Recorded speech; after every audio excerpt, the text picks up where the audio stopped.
Hi guys, എന്തൊക്കെയുണ്ട് വിശേഷം?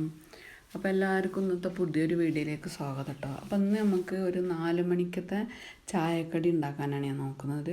കുക്കറിൽ അങ്ങനെ കുക്കറപ്പം എന്നൊക്കെ പറയും ഞങ്ങൾ, അങ്ങനെ എന്താണ്. അപ്പോൾ അതെങ്ങനെ നോക്കാം കേട്ടോ. അപ്പോൾ അതിന് തേങ്ങ, ചെറിയുള്ളി, പച്ചരി, വെല്ലം ആണ് വേണ്ടത്.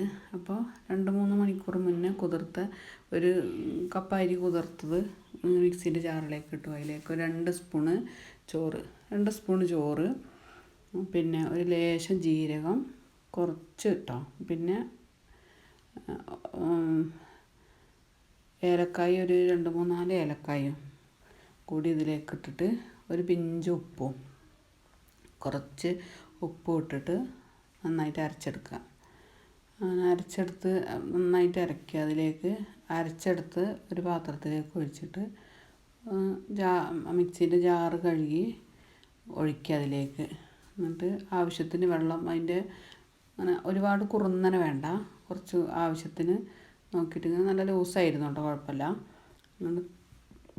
അങ്ങനെ വെള്ളം ഒഴിച്ച് നന്നായിട്ട് മിക്സ് ചെയ്യാം. കുറച്ചുകൂടി വെള്ളത്തിൻ്റെ കുറവുണ്ട്, അപ്പോൾ കുറച്ചും കൂടി വെള്ളം ഒഴിച്ചിട്ട് നമുക്ക് വെല്ലത്തിൻ്റെ വെള്ളം വരുന്നുണ്ടായില്ല. അപ്പോൾ വെള്ളം ഒരു ഗ്ലാസ് വെള്ളത്തിൽ 2 അച്ച് വെല്ലം ഇങ്ങനെ ഒരുക്കാൻ വേണ്ടി വെച്ചതാണ്.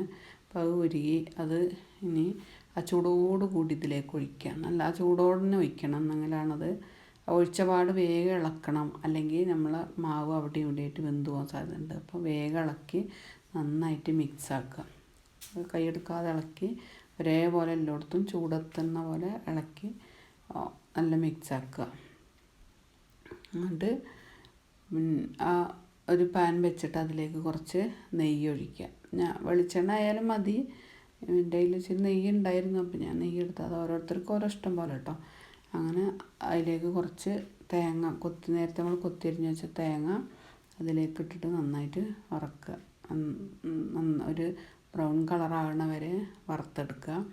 അങ്ങനെ അത് ഏകദേശം ആയപ്പോൾ അതിലേക്ക് കുറച്ച് ചെറിയുള്ളി ചിലവർ നല്ലോണം ഇടും, എനിക്കങ്ങനെ വലിയൊരു താല്പര്യമില്ല ചെറിയുള്ളി, അപ്പോൾ ഇച്ചിരി ഇട്ടിട്ടുള്ളൂ. അപ്പോൾ അത് ഓരോരുത്തരുടെ ഇഷ്ടത്തിനനുസരിച്ച് കേട്ടോ. അങ്ങനെ അത് നന്നായിട്ട് വഴറ്റി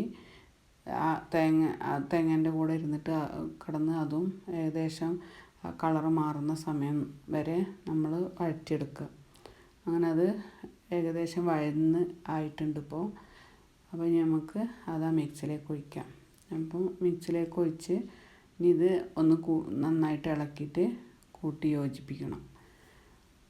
നന്നായിട്ട് ഇളക്കി ആ തേങ്ങാക്കൊത്ത് എല്ലായിടത്തും, ഉള്ളിയും തേങ്ങാക്കൊത്തൊക്കെ എല്ലായിടത്തും ആകുമ്പോൾ അതിന് ഇളക്കിയിട്ട് പിന്നെ അതിലേക്ക് ഒരു ലേശം അപ്പക്കാരം, അപ്പസോഡ അങ്ങനെയൊക്കെ പറയില്ല, അപ്പക്കാരം അങ്ങനെ ഞങ്ങൾ പറയും. അപ്പോൾ അതാക്കി അത് ഇളക്കിയതിൻ്റെ ശേഷം ഒരു കുക്കറിലേക്ക് ലേശം നെയ്യ് ഒഴിക്കുക. കുറച്ച് നെയ്യ് ഒഴിച്ചിട്ട് അതൊന്ന് ചുറ്റിക്കുക. എല്ലായിടത്തും ആകുമ്പോഴത്തിന് ഒന്ന് ചുറ്റിക്കുക. എന്നിട്ട് അത് ചൂടായി, നല്ല ചൂടാവട്ടെ. നല്ല ചൂടായിട്ട് പിന്നെ നമുക്ക് ഈ മിക്സ് എടുത്തിട്ട് ആ കുക്കർ ചൂടായതിന് ശേഷം അതിലേക്ക് ഒഴിക്കുക. അപ്പോൾ ചൂടായിട്ടുണ്ട്, അപ്പോൾ ഇനി നമുക്ക് ആ മിക്സ് എടുത്ത് അതിലേക്ക് ഒഴിക്കാം. അങ്ങനെ ഒഴിച്ച് കഴിഞ്ഞ് ഇനി അത് മൂടി വെക്കുക. കുക്കറിൻ്റെ വിസിൽ വേണ്ട, നമുക്ക് വിസിലില്ലാണ്ട് വിസിൽ ഊരി മാറ്റിയിട്ട് അത് കുറച്ച് നേരം നല്ല ഫ്ലെയിമിൽ വെക്കണം. കുറച്ച് നേരം ഒരു 1-2 മിനിറ്റ്, ഒരു മിനിറ്റൊക്കെ മതിയാവും. ഉദ്ദേശമൊക്കെ നമുക്കറിയാമല്ലോ. അപ്പോൾ അതുവരെ നല്ല ഫ്ലെയിമിൽ വെച്ചിട്ട് ഫ്ലെയിമിനെ അത് കുറച്ച് വെക്കുക. അങ്ങനെ കുറച്ച് വെക്കുമ്പോൾ ഒരു വിസിൽ ഒരു പുക പോകുന്നുണ്ട് വിസിലിൻ്റെ ഉള്ളിൽ കൂടെ, നിങ്ങൾക്ക് കാണുന്നുണ്ട് തോന്നുന്നു. ആ സമയമാകുമ്പോൾ നമ്മളിത് ഓഫാക്കി വെക്കുക. അങ്ങനെ ഓഫാക്കി തണുത്തതിന് ശേഷം ഇങ്ങനെ എടുത്ത് കണ്ടോ, ഇതേപോലെ നല്ല സൈഡൊക്കെ വെന്ത് നല്ല സെറ്റപ്പായി കിട്ടിയിട്ടുണ്ട്. അപ്പോൾ എല്ലാവരും ഒന്ന് ട്രൈ ചെയ്ത് നോക്കണം കേട്ടോ. വന്നിട്ട് ഇതിൻ്റെ കമൻറ്റിൽ അറിയിക്കുക എന്തൊക്കെ എല്ലാവരും ചെയ്തിട്ട്. അപ്പോൾ ഇത്രേ ഉള്ളൂ ഇന്നത്തെ വീഡിയോ. പുതിയൊരു വീഡിയോ ആയിട്ട് ഇനി അടുത്ത ദിവസം കാണാം. അപ്പോൾ എല്ലാവർക്കും ബായ്.